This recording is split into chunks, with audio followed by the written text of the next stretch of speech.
চিৰাং জিলাত দানবাক চুৰিকাণ্ড মাদ্ৰাছাৰ সম্পত্তি চোৰে লুটি নিলে। যোৱা 7 ডিচেম্বৰ 2024 তাৰিখে আনুমানিক 3 বজাত চিৰাং জিলাৰ পূব এংকৰবাৰী আঞ্চলিক মাদ্ৰাছাৰ দানবাক চোৰে চলাই চাফাই অভিযান। বিগত 15 দিনৰ পৰা অঞ্চলটোত চলি আছে চুৰিকাণ্ড। যোৱাকালি মাজনিশা আনুমানিক 3 বজাত দুজন লোকে মটৰ চাইকেলেৰে আহি এই চুৰিকাণ্ডটো সংঘটিত কৰে।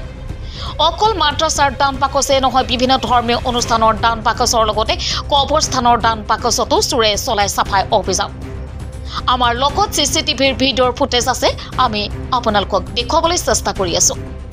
প্ৰায় 50,000 টকা চুৰি কৰি লৈ যায় চোৰে। লগতে মছজিদ আৰু মাদ্ৰাছাৰ সমিতিৰ মাজত পুৱাৰ ভাগত দান বাকচলৈ গৈ চাই হোৱা পৰিস্থিতি দেখিবলৈ পোৱা যায়। News 6 report NA24। যোৱা ৰাতি পূব এংকৰবাৰী আঞ্চলিক দাৰুল উলুম হানাফি একৰামীয়া হাফিজিয়া মাদ্ৰাছাৰ যিটো দান বাকচ, সেই দান বাকচটো চুৰি হয়। তাৰ লগতে আমাৰ মছজিদৰ দান বাকচ চুৰি হয়। তাৰ লগতে আমাৰ পূব এংকৰবাৰী আঞ্চলিক কবৰস্থানৰ দান বাকচটো চুৰি হয়। এই চুৰি কাণ্ডৱ যে চলি আছে সেই কেইদিনৰ পৰাই, তো আমি চোৰ কেইটাক আমি ধৰিবলৈ কেতিয়াও সক্ষম হোৱা নাই। মই অনুৰোধ জনাই আছো প্ৰশাসনক,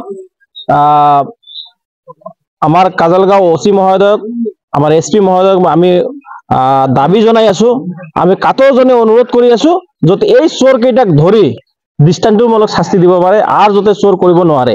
কিছুদিন আগত আমাৰ এইখন মাদ্ৰাছাৰ ধৰ্মসভাত দুটাকৈ ধৰ্মসভাৰ দিনাই দুটা পৰিয়ালত চুৰি কৰি বহুত টকা পইচা লৈ যায়। আৰু আজি যে ৰাতি আমি চিচিটিভি ফুটেজত আমি চিৰাং জিলাৰ এংকৰবাৰী গাঁৱত যি ধৰণে চুৰি তাণ্ডৱ চলি আছে, সেই ক্ষেত্ৰত আমি ৰাইজে যথেষ্টখিনি সজাগ হোৱা স্বত্বেও যোৱাকালি পুনৰবাৰ বিভিন্ন ধৰ্মীয় অনুষ্ঠানৰ দান বাকচবোৰৰ লগত চুৰি কাণ্ড সংঘটিত হয়।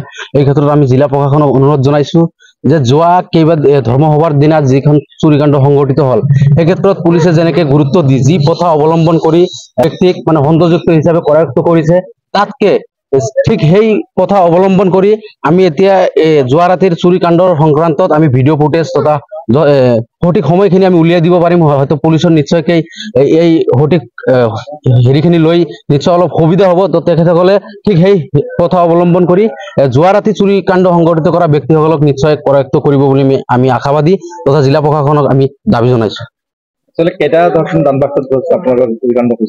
আমাৰ এইখন অঞ্চলত মুঠ 4টামান দান বাকচ চুৰিকাণ্ড সংঘটিত হৈছে আৰু ইয়াত 4টা অনুমানে কমেও 50,000 টকা চোৰে সংগ্ৰহ কৰিছে। আৰু দ্বিতীয়তে এই দান বাকচবোৰ বাছি কেৱল ধৰ্মীয় অনুষ্ঠানৰে আছিল, বেলেগ একো নাই। মছজিদ, মাদ্ৰাছা আৰু কবৰস্থান 3খন আছিল।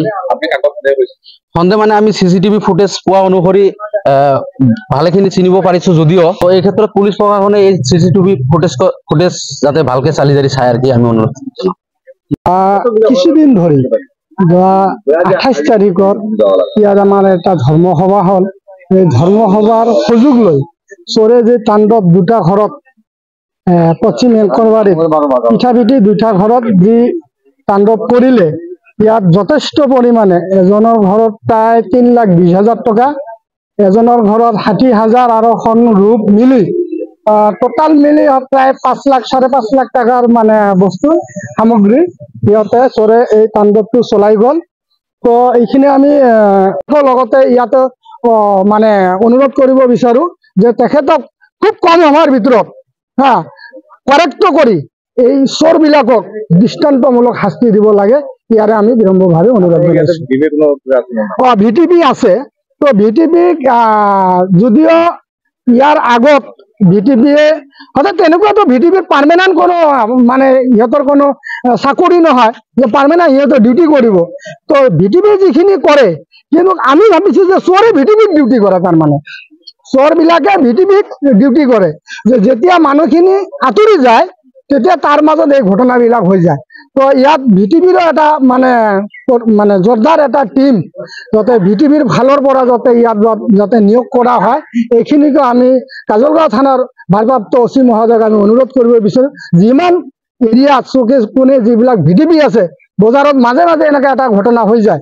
আমাৰ এইখন নেৰেল যিটো বজাৰ আছে, তো আমি ভাবিছো যে VTVক যাতে অলপ প্ৰশাসনৰ